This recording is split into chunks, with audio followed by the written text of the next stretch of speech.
setelah Pilpres, Pak Anies itu sudah melakukan komunikasi dengan PDIP. Itu yang jelas. Artinya sudah disetujui oleh Bu Mega bahwa di hold dulu karena yang menjadi wakilnya ada beberapa kasus hukum yang bisa saja nanti terjadi masalah di kemudian hari.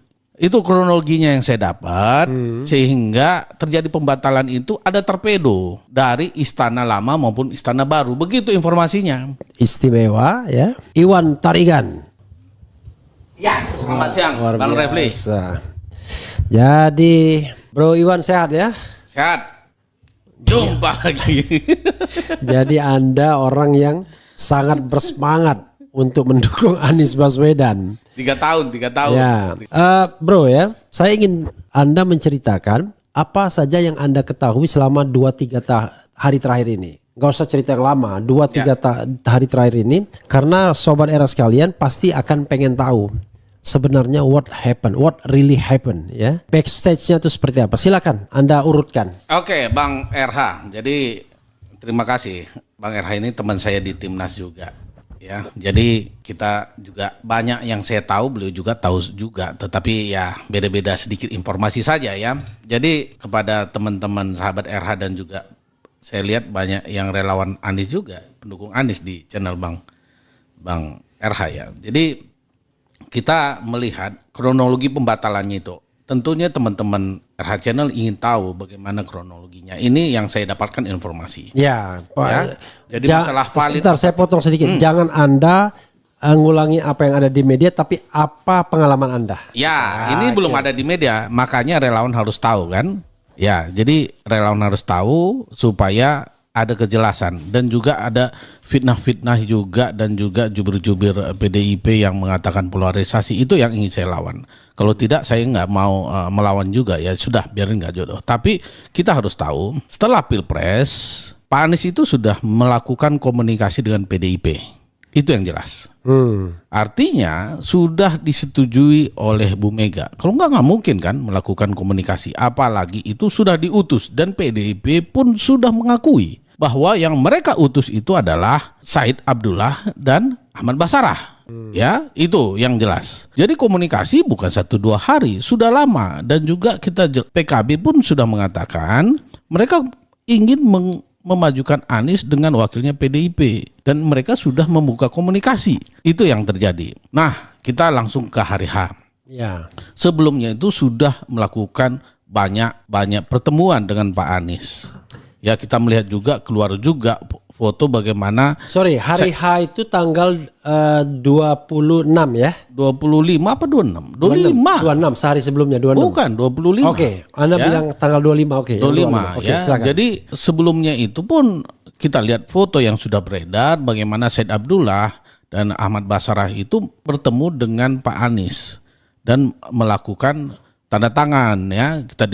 Yang jelas itu bukan mengisi TTS Bang RH. Ya. Ya, bukan mengisi TTS. Berarti yang ada gambar itu ya? Iya, sudah gambar yang ada sambil dicari gambarnya. Ya, gitu. nanti tunjukkan itu bahwa memang sudah ada komunikasi. Nah, hari H ya karena kita sudah 3 tahun bersama Pak Anies. Tondo-tondonya kalau kata si Kodari gitu, bahwa memang sudah diinfokan kepada Pak Anies bahwa akan ada deklarasi pada tanggal 25 bersama dengan 60 calon dari PDIP ya. Setelah keluar keputusan bahwa DPR membatalkan keputusan membatalkan tandingan itu. RUU Pilkada. Ya, yang tadinya saya baca kalau memang tidak keluar undang-undang MK ya membatalkan ambang batas 20%, PDI itu hanya bisa maju di 156 daerah. Tapi setelah dibatalkan itu PDI bisa memajukan 510. Jadi yang paling diuntungkan yang diajukan oleh Partai Buruh itu adalah PDIP. Tadinya mereka itu udah dikunci, udah di ujung gitu, udah dikucilkan gitu. Nah, dan mereka pun sudah mengatakan kepada media semua bahwa kalaupun tadi MK itu begitu MK sebelum memutuskan ini ambang batas itu, mereka tetap akan membawa Anies ke KPU tanggal 27.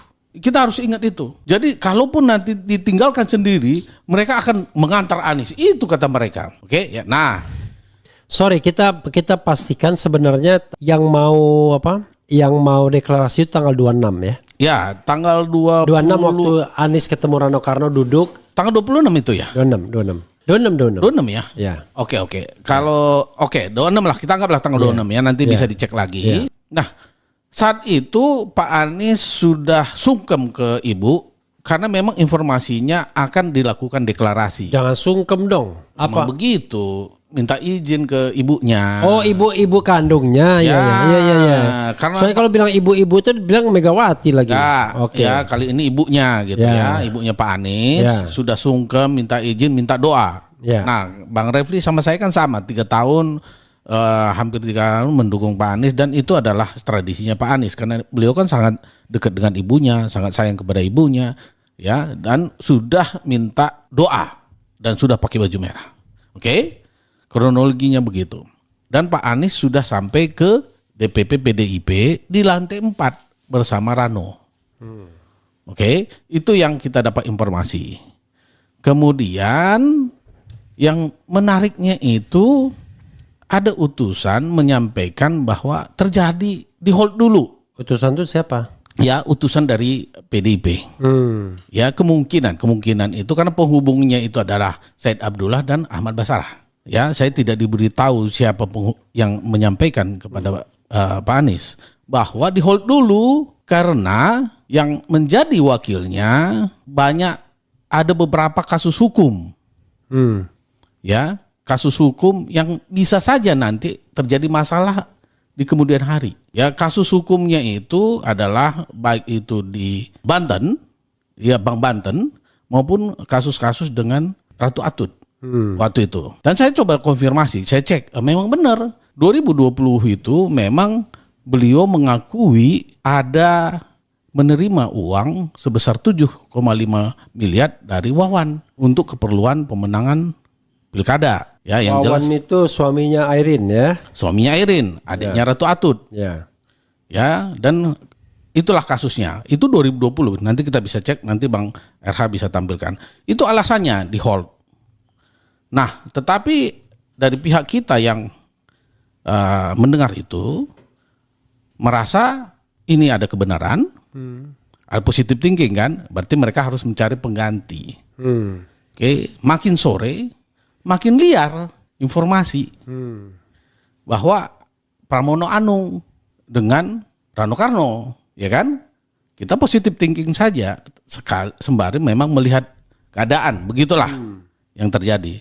Yang jelas bahwa kita pun sudah mencuriga, kenapa tiba-tiba? Karena memang sudah dikatakan pada hari H itu akan deklarasi, tapi tiba-tiba di hold. Kalau memang itu alasannya, kecil kemungkinan itu jadi masalah. Kenapa? Mungkin masalah di kemudian, karena memang perilaku selama 10 tahun kepemimpinan rejim ini, Mulyono ini, memang kan pejabat-pejabat itu dibuat sandera semua kan, sandera-sandera hukum begitulah.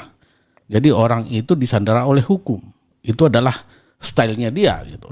Dan ini nanti dikhawatirkan akan menjadi sandera lagi gitu. Dan kita positive thinking ya kan, daripada nanti Pak Anies akan jadi masalah. Oke lah gitu. Kita tunggu apakah memang diganti dengan Pramono, nggak apa-apa gitu, seperti itu. Tapi makin ke sini saya tanya besoknya, makanya saya bilang tanggal 25, tanggal 26 itu saya tanya ada perkembangan nggak dari PDIP? Nggak ada. Enggak, tanggal 26 itu yang Anies datang ke DPP PDI. Oke, nggak apa-apa ya. Itu. Jadi seperti itu, saya tanya harinya bagaimana 26 itu Senin. Ya, pokoknya tanggal 27 pendaftaran kan? Ya, pendaftaran. Nah, mulailah. Saya malamnya itu sebelum pendaftaran ditelepon sama elit PDIP. Gitu. Ketua katanya, kenapa? Ini jagoan kita kok berubah ini? Kok Pramono Anung? Kalau Pramono Anung, ya itu mah paket kalah katanya. Karena kita mengharapkan Anies bisa kita dukung supaya itu kekuatan kita melawan Mulyono. Itu informasi yang saya dapat dari elit PDIP. Gitu. Karena memang Pak Anies ini adalah punya kekuatan. Artinya apa? PDI punya kekuatan dan masa Pak Anies ini punya kekuatan. Yang kemarin di pilkada itu walaupun kita kalah kan hanya kalah sedikit sekali. Jadi kalau ditambahkan dengan masa PDIP, maka kemungkinan besar menang itu sangat besar. Apalagi masa Persija juga nggak mau menerima RK di Jakarta, itu jelas kan, gitu. Itu 3,5 juta dan itu sangat berisiko untuk ya di pihak sana untuk kalah. Nah, pertanyaan kita, siapa yang melakukan yang minta pembatalan kan begitu? Pada hari H. Ini kan kita bukan pada hari H itu tanggal 26 ya. Pada hari H saat di DPP PDI. Ya, itu 26. Kita langsung baca berita bahwa KPK mau mentersangkakan atau mau apa? Keponakan. Ya, keponakan. Itu yang keluar. Keponakan Mrs. P kalau kata Bang Refli. Mrs. P mau ditersangkakan. Mrs. M. Bukan. Oh, Mrs. P, ya. P, anaknya M begitu. Nah, suaminya pasti terikat kan, karena memang itu bukan isu biasa lagi, itu sudah isu liar yang semua orang juga tahu permainan bisnisnya di oil dan gas. Artinya memang pemerintahan sekarang atau rejim sekarang memang menggunakan itu sebagai bahan untuk kalau bandel, gue ungkap nih, itu udah cara-cara lama sebenarnya, 30 tahun yang lalu pun sudah begitu sebenarnya. Tapi ini kan sudah dimainkan lagi selama 10 tahun ini, begitu Bang RH. Ya. Itu kronologinya yang saya dapat, sehingga terjadi pembatalan itu ada torpedo dari istana lama maupun istana baru, begitu informasinya. Nah, apa kepentingannya? Tentunya kalau saya katakan, saya ini kan orang partai politik, sudah banyak melihat tipe-tipe pemimpin lah. Buat orang memang Anies ini harus dijegal. Buat orang. Tapi kalau sebelum Anies dijegal begitu, ada lagi nggak informasi yang Anda dapatkan dari siapa yang Anda tahu itu? Kalau informasi pembatalan itu yang saya dapatkan itu alasannya, ya kenapa? Tentunya ada kepentingan. Biasanya kan begitu, ancam, ya nggak kasih gula atau gua ancam, ya kan mau dikasusin. Ya ada juga kepentingan lebih besar. Ya yang beredar sekarang itu adalah apa? Undang-undang MD3. Kalau nggak nurut, undang-undang mau diubah. Kan sekarang begitu gayanya. Dan Puan ya bisa saja nggak jadi ketua DPR RI.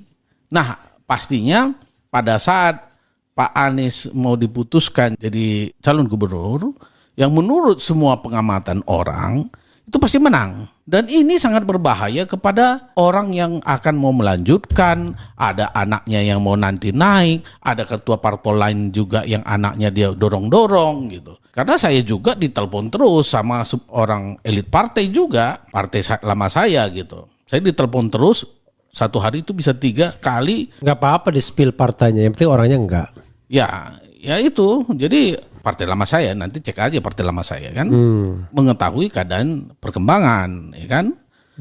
Bukan partai lama saya sampai sekarang sebenarnya masih ya, karena saya belum keluar kan, sampai hari ini gitu. Dan saya tanya di situ ada bapak, iya ini sama saya lagi sama bapak. Artinya semua orang berkepentingan. Karena kalau Pak Anies ini kan kualifikasinya di atas rata-rata. Ya pemimpin yang ada di Indonesia ini, yang mana pun. Ya saya kenal juga, kita kenal juga. Saya karena gini, Sobat Era harus dapat dagingnya juga, jangan abstrak semua. Jadi partai itu, partai mana bisa disebutkan? Ya Partai Demokrat. Partai Demokrat. Kenapa dia berkepentingan terhadap Anies? Karena ada AHY. Iya betul, itu kan jagoannya juga untuk ke depan. Ya, oke silakan gitu. Teruskan. Ya jadi itu dagingnya Bang RH ini, jago Bang RH ini. Ngungkit-ngungkit ya kan. Artinya semua orang begini, ini kan kita melihat, ya bukannya kita kan realistis kan. Ya. Anies ini kan sangat punya kapasitas, kapabilitas ya kan. Ya. Dan juga dia punya apa namanya kalau Soekarno tadi itu karisma. Itu yang nggak dipunyain orang. Semua pemimpin di Indonesia itu hampir semua punya kapasitas, kapabilitas, tapi dia nggak punya ini karisma. Kalau kata Bang Andi Sunulingga, sor kita dibuatnya gitu. Jadi dibuat orang sor gitu. Jadi banyak pengikutnya dan dia motivator. Dan hampir semuanya, karena saya juga motivator, ya pembicara juga. Jadi saya perhatikan gitu. Kenapa orang ini hebat? Karena dia juga motivator. Itu motivator yang memberikan semangat kepada orang sehingga orang mengikuti dia, termasuk saya. yang 3 tahun bersedia meluangkan banyak waktu, dana dan tenaga itu untuk beliau gitu. Ya itu kan tidak mudah gitu. Orang mau mengikuti kita dengan banyak pengorbanan gitu loh.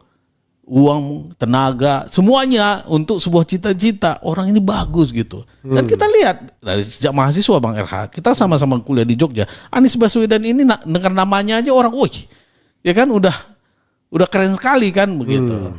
Ya ini menjadi ancaman buat orang. Kalau sebenarnya dia negarawan ya. Karena saya kan 30 tahun dekat sama Pak Syafiee Ma'arif. Ya anaknya cuma 1 dan saya sahabat saya. Ya saya belajar dari guru bangsa.